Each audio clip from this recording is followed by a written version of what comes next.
Hello and welcome to Talk a Good Game and its match preview of West Ham United against Newcastle United. Gonzo, as always, would you kindly kick us off with your thoughts on the Magpies, please? Yeah, they're going great guns, really. Doing really well, I think, this season. In there with a shout of Champions League football, of qualification, obviously. Got a cup final to look forward to as well. I think that's a successful season.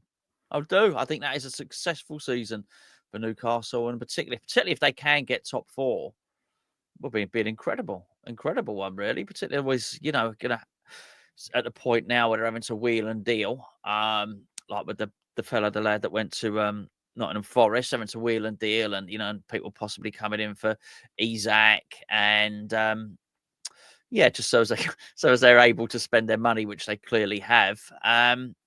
I think they're doing well. I think he's done a really, really good job, Eddie Howe. And I think that the longer he does it, the more impressive he looks, really. Great ambassador for the club. A really, really great ambassador for the club. I think he is, because of the ownership stuff and all the rest of it, he is the soft edge that is a really good face of that club. He's just such a likable guy. So, they must. I don't know. Can't speak for Newcastle fans. They'd have to tell us. I'd imagine they must be a happy bunch though this season, because it seems to be going really well. When you say that would be a good season for them, do you mean if they win the Carabao Cup and finish top four, or what happens if they finish? Well, top five for Champions League. What happens if they finish sixth and don't win the Carabao Cup? Do you still say that's a good season, or is it an okay season? It's an okay season. They'd have to go again, and they want to do that. They need a trophy. Everyone knows they need a trophy, no more so than the Newcastle fans themselves. They could, we were lucky. Well, there's no luck involved, but we won a trophy ourselves, which was great. They could probably do a summit like that, really galvanise the area and whatnot. I guess they would see it as a bit of a failure of a season, but they can't compete financially with the other clubs, which I know it sounds ridiculous, and I don't doubt I'm going to get some. What you the richest club in the world? What do you think you're talking about? But if they're not allowed to spend the money, and I don't like their ownership model. Let me say that now. I do not like it. I will defend their right to spend money. I don't like the way that these top clubs have ring-fenced stuff. I was looking through the Champions League. So they've obviously had this long, elongated league system. And the reason they've done that is so eventually, I think if they have enough of a long league system, the cream eventually rises to the top. So actually there's no way of Bayern Munich and Real Madrid and Barcelona, all that being knocked out. They make it to the knockout stage. And I looked at it and I thought, it has sort of worked, hasn't it? It has sort of worked. And they don't want it. They don't want anyone to gate crash their party, really. And I do see this. I see the way that Newcastle are regulated and the way that they're looking to punish Manchester City. I don't like it. Not because I am looking to protect those two clubs at all. But I just hope that one day West Ham are going to have some ambition. And I always thought, maybe West Ham will have someone that will come in and spend big. Well, at the moment, you can't do it. So, it's I do think it's tough, and I think it would be easy to look at it and think, it'd be a failure of a season if they finish sixth and runners up in the Carabao Cup. But that will still mean European football, because Liverpool obviously will qualify for the Champions League anyway. So the runners up spot in that, if I've got that right, it doesn't. We'll go down the league. They'll probably get it anyway. It used to be the runners up spot used to get it. That's changed. Yeah, years ago. Crikey. Bearing in mind, we just been talking probably about. Still called the Worthington Cup back then. The Milk Cup, mate. The Milk Cup. That's tickled me. Bearing in mind the conversation. I'm more confused as to how you've got that muddled up, considering we qualified for European competitions while finishing. Well, like we qualified Conference League by finishing seventh, so we benefited from the winners of the cups. It's old information stuck in an old mind, Gio, that's trying to speak quickly while the brain is not perhaps computing quite as quickly as the mouth is moving. That's all that is. I'm afraid to say, but yeah, look, that doesn't matter either, or whether they do it in the league or anywhere else. I still think it's a good season for them when you take that into account. And I think they go again, and I think they will get there. But I think they can do it. I watched Liverpool the other day against Paris Saint-Germain, and ironically enough, they won, but they had their pants pulled down. I thought, it looked like it was going to be a capitulation against them. You can get a Liverpool. I know Liverpool look a little bit unbeatable, but Newcastle can do it. They can win that if if everything goes their way. They're not a massive underdog. They've got some really good players. I know they've. Gordon's got banned for the got himself probably missed at Carabao Cup, which is a shame for them because he's been a really good signing for them. But they can do it. I think it's a good season for Newcastle. I really do. I think is an example of how you finish up where you finish up come the end of the season. And I think because Newcastle have been in and around the sort of top 4 all season, if they were to then finish up 6 or 7, I could understand why that would feel very disappointing for the fans. Whereas if they were doing the trajectory that maybe Bournemouth are currently doing, which is climbing the table week by week, you're just moving up a little bit. Then come the end of the season, you get in there and finish 5th or 6th. It'll be an incredible season for them because they've just been going up and up and up and staying up. A bit like Nottingham Forest. If they were to drop out the Champions League spots now and finish in Europa League, people say, that's still a really good season for you. Well, it is if you remove the context, which is they're currently 3rd with 11 games to go and they've been in the top 3-4 of the season for the entire campaign. It would be disappointing for them if they were to go and finish outside the Champions League spots. For Newcastle this season, though, there was 2 clubs coming into this season, ourselves and Newcastle, which is where you go. You've got no European football. Capitalise on it. You've got to take advantage. You can legitimately say we struggled last season because we had European football. It takes its toll on you, and I think it does. So that when you don't have it, you've got to make the most of it and get back into those European spots.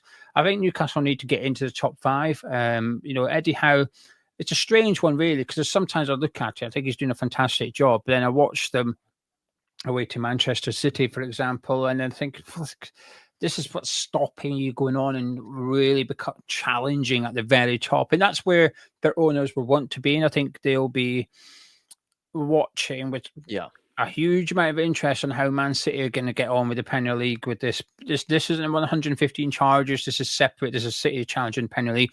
They took them on twice. They've won the first one, which is proving that the ban on sponsorship between 2019, 2021 was unjust, so that was unlawful. So Newcastle can now sue the Premier League for that period, but they're still challenging the rule that's in current place at the minute, which is preventing the sponsorship of the shirts right now.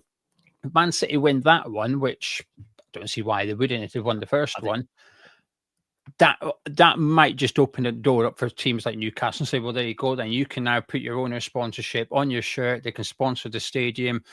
In every way you can plow money into that football club, you can do it now. And then that's how. So I think Newcastle will be the one club that will be supporting Man City through thick and thin, hoping to win this, because it could change the landscape for the club and also the Premier League going forward. Like you said, then clubs like West Ham are ripe for purchasing if that rule is abolished. I never understood West Ham fans waving their finger at Man City saying, you've broken the rules, you must be punished, because the rules are hurting us. We need these rules taken down, if we're going to have any sort of ambition. I'm all for it. I'm all for it. Right, 2 predictions then. First one, will Newcastle United win the Carabao Cup final on Sunday against Liverpool? I think they will. I've got a feeling, and I would be pleased for them, Gio. I would be pleased for them. I know I've got a reputation for not liking Newcastle. It's not true. I didn't like Amanda Staveley. I didn't like the way all that stuff happened. I really want them to win that, and I'm happy enough as long as Arsenal don't win stuff. That's pretty good for me. So I don't even mind Liverpool winning the league. So I think. Do we really want Man City to win it for another? Probably not, and they won't, obviously now.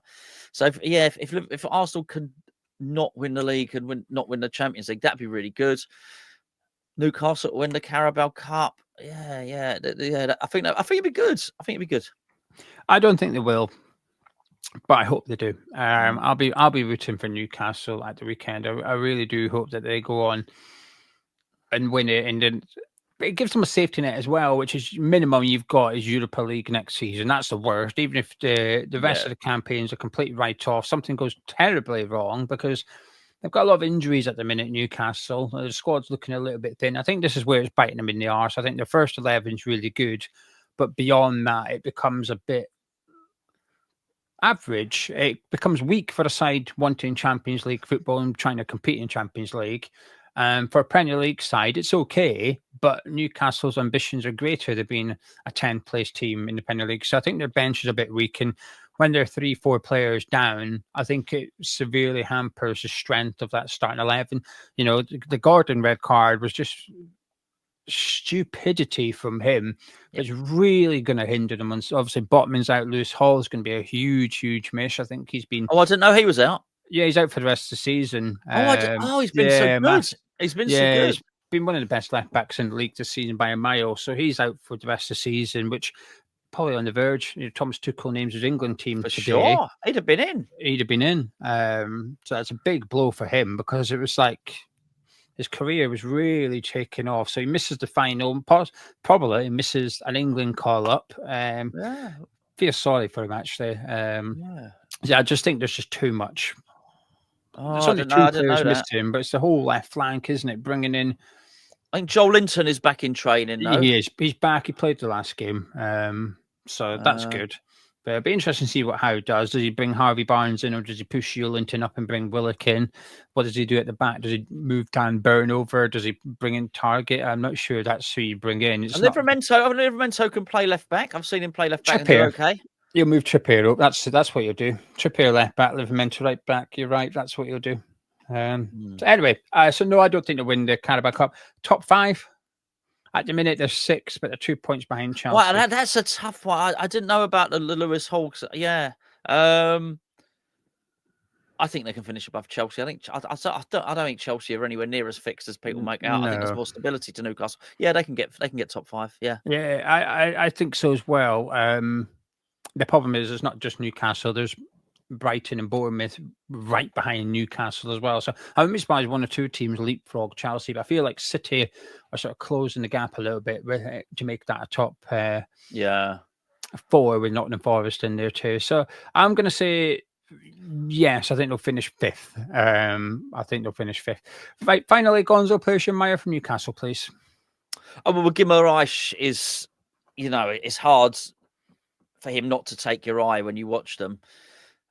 He looks like I don't even know who their captain is, but it's probably not him. But he looks like the boss. And it is him. Is it? Oh, right. Okay, there you go. He carries himself that way. It's not always true of every captain, really like him. I've mentioned him. I did a video a couple of days ago. I really like what they've done with Murphy, and I remember him and.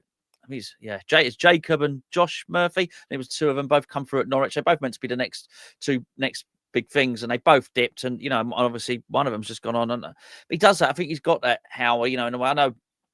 He's not part of things anymore. Almiron, I think when he came in, Almiron, no one had been getting a tune out of Almiron. Eddie Howe got a tune out of him. But he changed what Joe Linton was doing as well. So I think he's very good for players. Eddie Howe, he definitely makes players better. Well, obviously Lewis Hall we've spoken about, but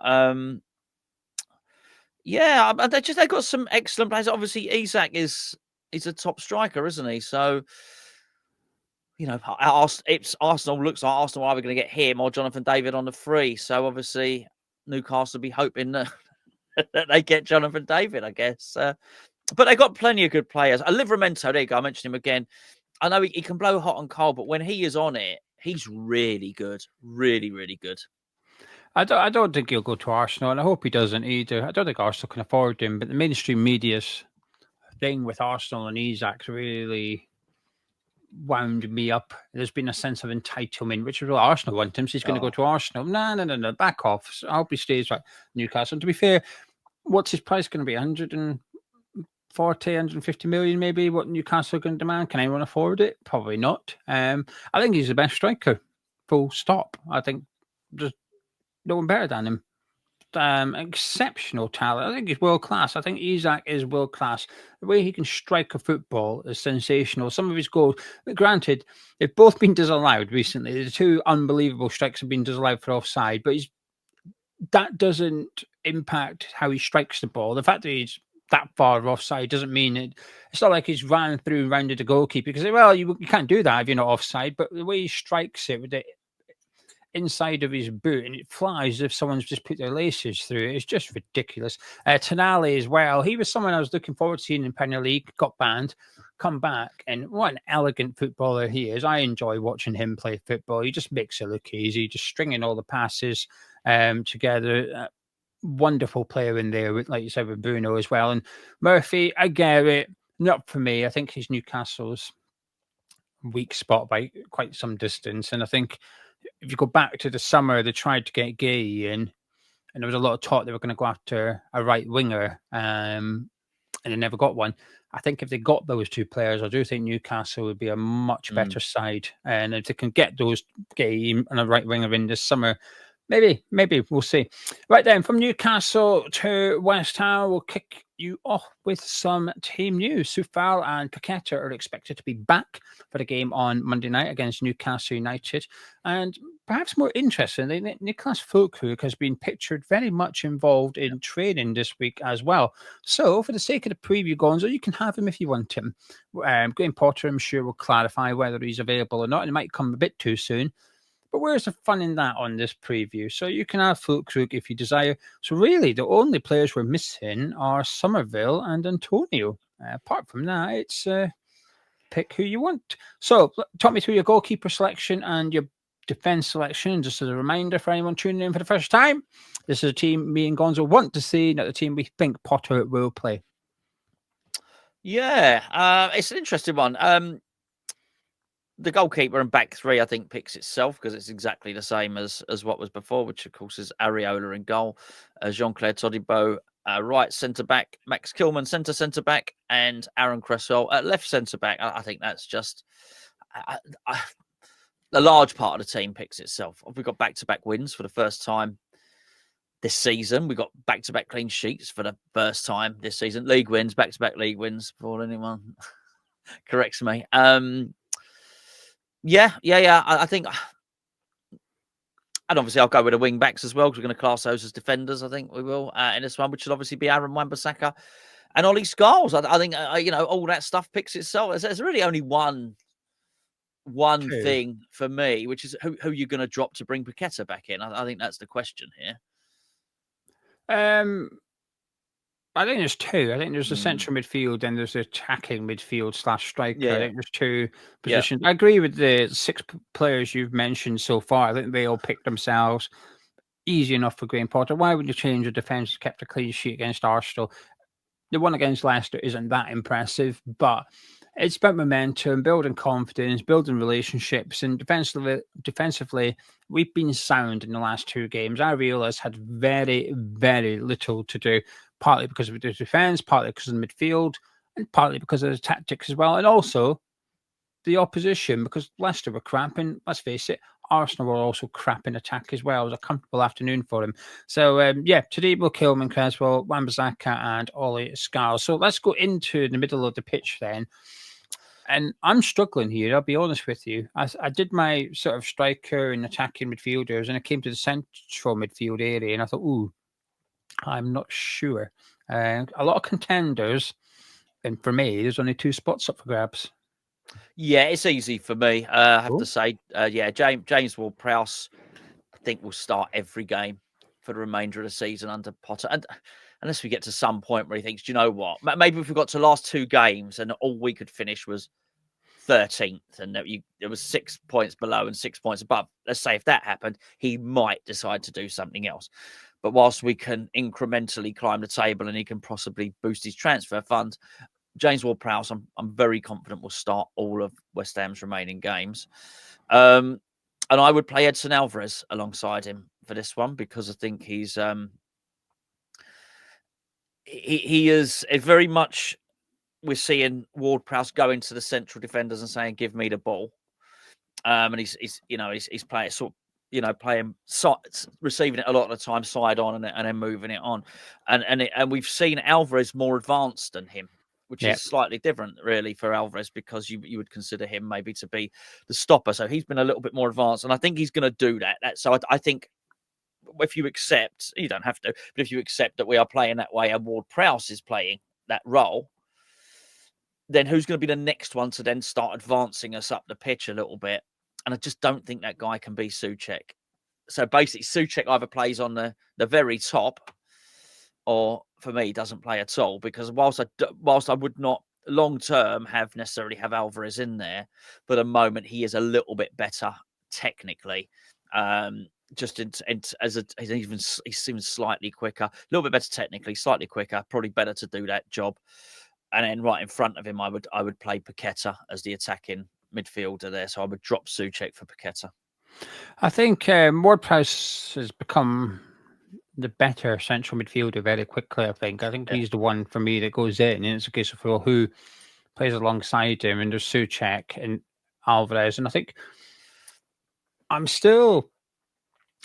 bit of me still wants to see Soler play deeper Gonzo. I don't know if it's this game, but then it's a case of which game, because I've decided I don't like him in that attacking midfield role. Yeah. I'm too anonymous, and I watch him sometimes. I think, would he be better suited, knowing how Graham Potter likes to play football, would he be better suited a little bit deeper, to some extent, almost doing the job that James Ward-Prowse is currently doing? Would he be better in there? And I think Leicester might have been the game to have done that, put him in there where we've got 60% of possession. At some points over a 15-minute spell, we had 87% possession against Leicester City, so he might have been better suited to that one. I think I know what Graham Potter is going to do for this game, but that doesn't marry up with what I would do. I think I'd go Ward-Prowse. Yeah, you've convinced me with Alvarez, actually. I was 50-50 between him and Souček. I can see pros and cons for both, and I think they almost balance each other out to some extent. But I'll go Alvarez as well. So you've got Paqueta, I've got Paqueta, and your two strikers?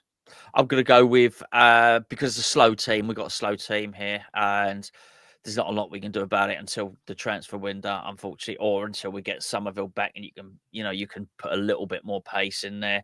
And that worries me. I think they definitely do have it's Willock, isn't it? Yeah. They've got Murphy, they've got Willock, they've got Joe Linton in there as well. They've got some pace. Obviously, the striker, they've got some pace about them as well.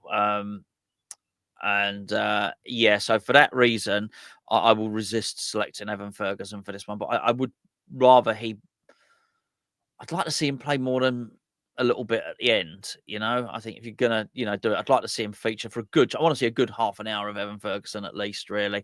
But I think if you put Ferguson in there and then you can't drop Jared Bowen. So what you're saying is, if you play Ferguson in there, you're not playing Kudus, and it just all becomes very slow for me. So I'm gonna carry on and play Kudus and Jared Bowen up top. Yeah, I'm going to have Ferguson, striker, and then Bowen and Paqueta in behind. And I think it's because I've been waiting to see that Paqueta and Bowen partnership under Potter. We've not seen it yet, have we? We've not seen them two. Because Bowen came back and Paqueta was injured. Yeah. So we've not seen those two under Graham Potter yet. And I'm really looking forward to seeing it. I just don't like Jared Bowen as a striker. In the last couple of games, he's done okay. He got his goal against Arsenal, but he's still struggling to get into the games. I think I want to see him a little bit deeper, getting on the ball a bit more. The one thing I will say for your Kudus and Bowen argument is, I remember St. James's Park a couple of seasons ago, they linked up really well together, those two on the counter attack. But I think Ferguson, I know you're talking about lack of pace, but actually the pace he showed against someone, Brentford, I thought he did look quick. Yeah, actually, very rapid. So I'd go Ferguson with Bowen and Paqueta in behind them. Anyway, right, we're going to discuss if we are confident. Before we do that, I want to point you in the direction of this video sponsor, Match Bingo. Now, we've got an event coming up with Match Bingo. It's an online event, so you'll be able to attend and join us. Later on in the month, date TBC, we will be doing a watch-along of the Europa Conference League final. We'll be watching it back from the start through to the finish. A lot of people haven't watched it back yet. Can you believe it? So we're going to be doing it, and it's in collaboration with Match Bingo. So make sure you got your Match Bingo app. If you live in the UK, you can download it by using the link in the description below or scanning the QR code that's on your screen just now. And get signed up. If you're a new user, you deposit £10, they'll give you £10 free credit. Plus, there's a promotion on the Match Bingo card for this game. You buy 4 cards, you will get your 5th card free. What is Match Bingo? To explain it really simply, it combines bingo with football. You get a bingo card with 15 things you need to occur in this particular match, West Ham against Newcastle. There's some simple things on there like West Ham to get a corner, West Ham to take kickoff, which is obviously guaranteed to happen at some point. Hopefully only once. It's definitely guaranteed to happen. First person to win first line, first person to win 2 lines, first person to win the full house will be paid out. Plus, there's a bonus pot for anyone else that wins the full house. They will get a little bit of money as well, depending on how many winners there are. A little bit of fun, and it's only £2 per go. It is 18 years and over because it's a gambling app, so please do gamble responsibly. Links in description. Use that link, and then in a couple of weeks' time, you can join us for a watch along. In the build, we'll have the live chat open as we do for a normal build-up show, and we'll have a little bit of a laugh, and someone will be winning money on that night. We'll explain how later on. Gonzo, are you feeling fruity? Semi-fruity. I think a large part of it is we're going to have to be robust in this one. And I think we've got to go and start kicking them early and see how much they want to be in that final. As I know what the answer is, which will be a lot, and rightly so.